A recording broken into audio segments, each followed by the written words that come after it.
The small wooden carousel sat broken in the child's trembling hands, its delicate horses frozen mid-gallop, its music long silenced. And when the little black girl with cornrowed hair and tear-stained cheeks approached the table where the scared man in the expensive suit sat alone, she had no idea she was about to change both their lives forever.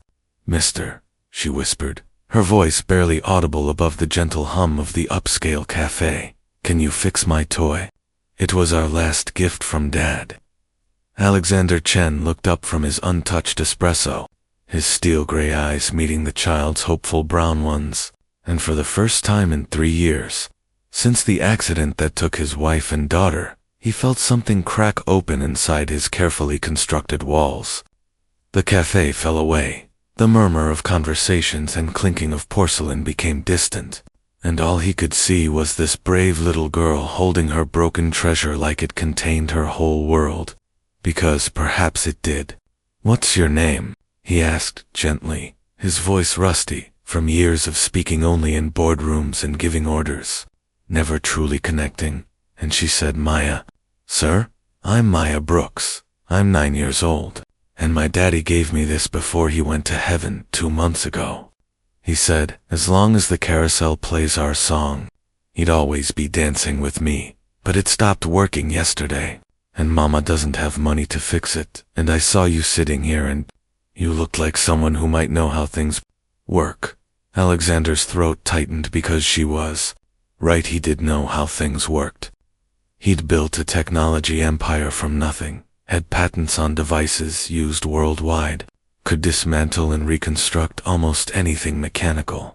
But he'd spent the last 3 years deliberately not fixing anything, not building anything, just managing from a distance, going through motions, existing but not living, punishing himself for the one thing he couldn't fix, the moment of distraction, the missed turn, the crash that took everything. "May I see it?" he asked, and Maya carefully, reverently placed the carousel on his table. And he saw immediately it wasn't just any toy, it was a masterwork of craftsmanship. Hand-carved wooden horses, painted in vibrant colors, with real horsehair manes, a golden centerpiece, and underneath, a Swiss-made music box mechanism from the 1950s, the kind his own father used to repair in their tiny apartment before Alexander became rich and moved his parents to a mansion his father never felt comfortable in. "This is very special," Alexander said, turning it carefully, noticing the inscription on the bottom. "To my little Maya bird, dance like nobody's watching. Love like you'll never be hurt. Daddy's girl forever. Love, Dad." And his vision blurred, because his daughter Lily had called him Daddy in that same adoring way, and he'd give every penny of his billion-dollar fortune to hear it one more time. "Can you make it work again?" Maya asked, sliding into the chair across from him without invitation, her small frame barely reaching the tabletop, her worn pink jacket clean but faded, her shoes scuffed but tied with careful double knots. Everything about her speaking of a family with little money but abundant love. And Alexander thought about his own daughter, who had everything money could buy, but what she wanted most was his time, which he'd always promised to give tomorrow, except tomorrow never came. "I can try," he said, "but I'll need some tools, and it might take time. Where's your mother?" And Maya pointed through the cafe window to across the street, where a woman in a nurse's uniform sat on a bus stop bench, clearly visible, watching carefully, and Maya explained, "Mama has a night shift at the hospital. We come here on Thursdays, before her work because they have free kids, hot chocolate, if you buy coffee. But we just sit outside usually because it's too fancy. But today, I saw you through the window, and something told me to be brave, like Daddy always said." Alexander glanced at his $1,000 watch, at his empty calendar, at the lonely penthouse waiting for him, at the meaningless dinner meeting he'd scheduled just to avoid silence. And he made a decision that terrified and exhilarated him. "I need to get some tools," he said. "Would you and your mother allow me to take this and bring it back to you here? Same time next Thursday, fixed and playing again?" But even as he said it, he knew he didn't want to wait. didn't want to let this unexpected connection slip away, so he added, "Or, if your mother agrees, perhaps we could walk to my workshop together. It's just 2 blocks away in my office building and I could fix it while you wait. It shouldn't take more than an hour or 2, and I promise you'll both be safe. She can stay with you the entire time, and there's a cafeteria with real hot chocolate, not the powdered kind."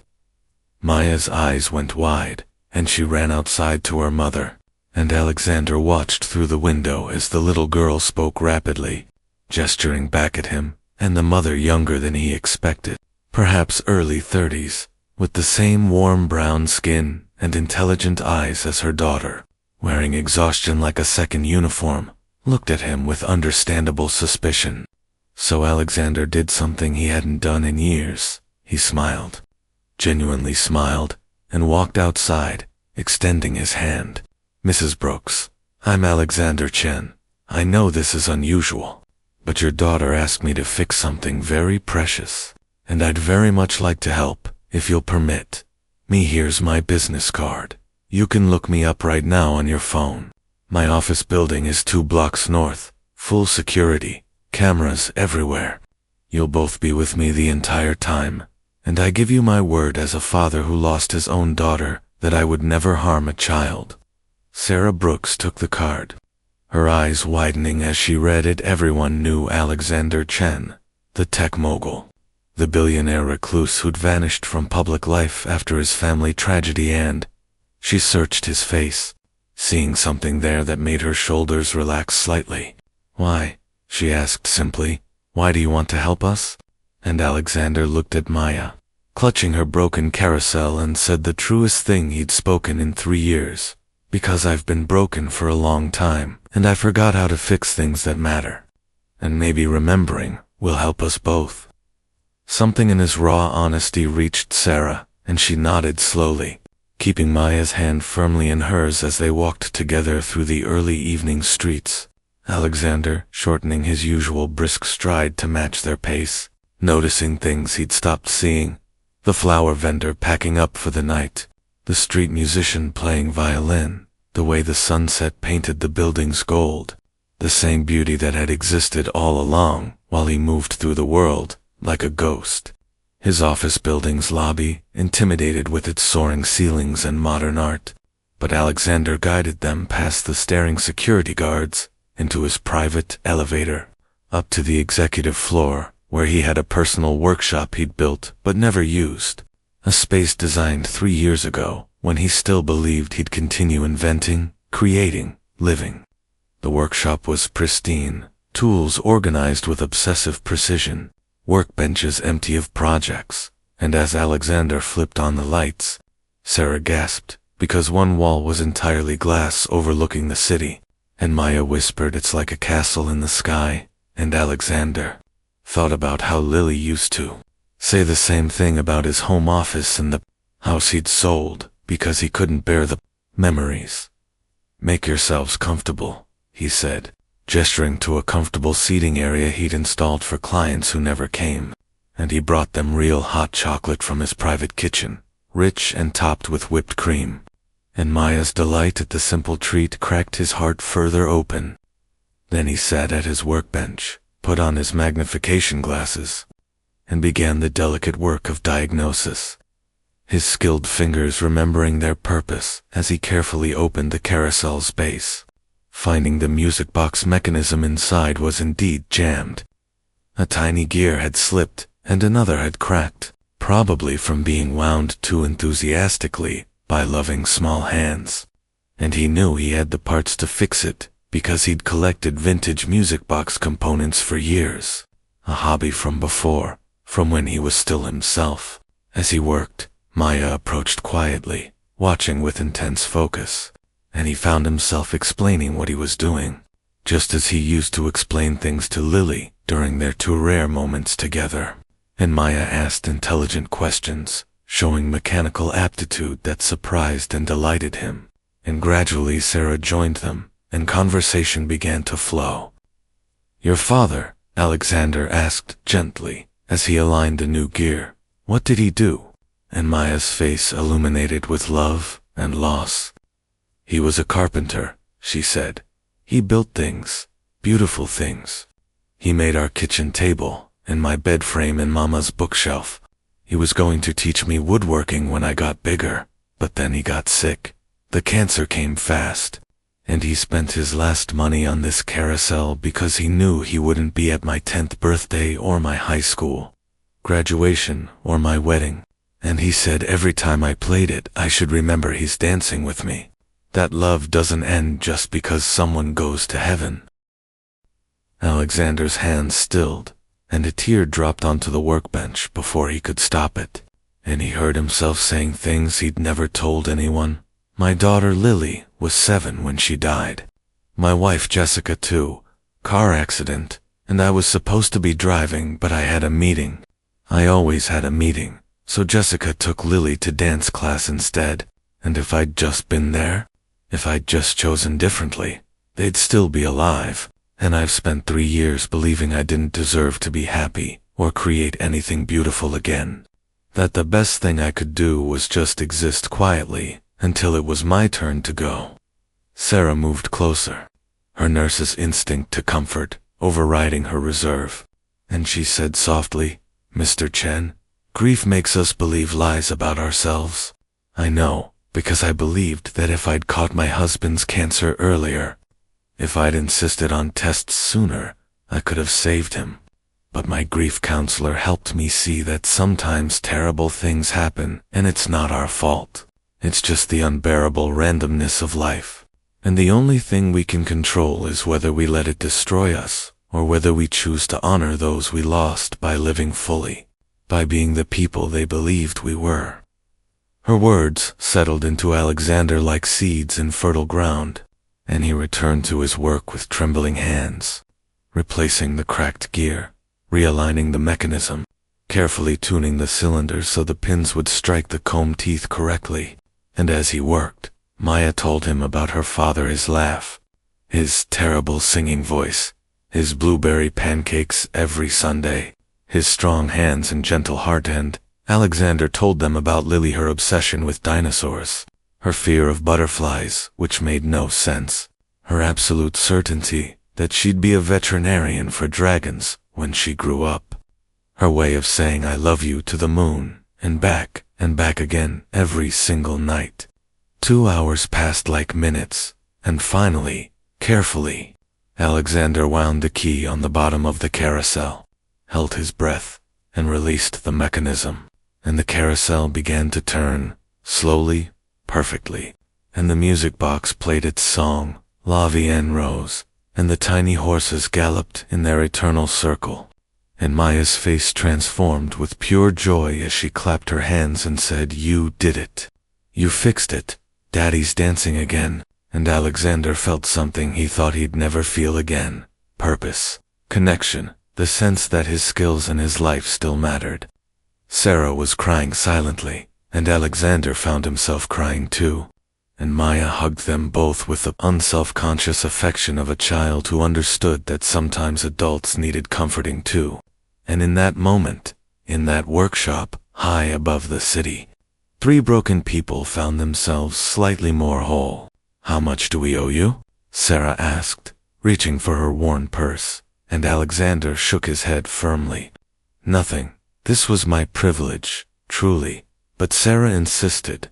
"Everyone deserves fair payment for their work.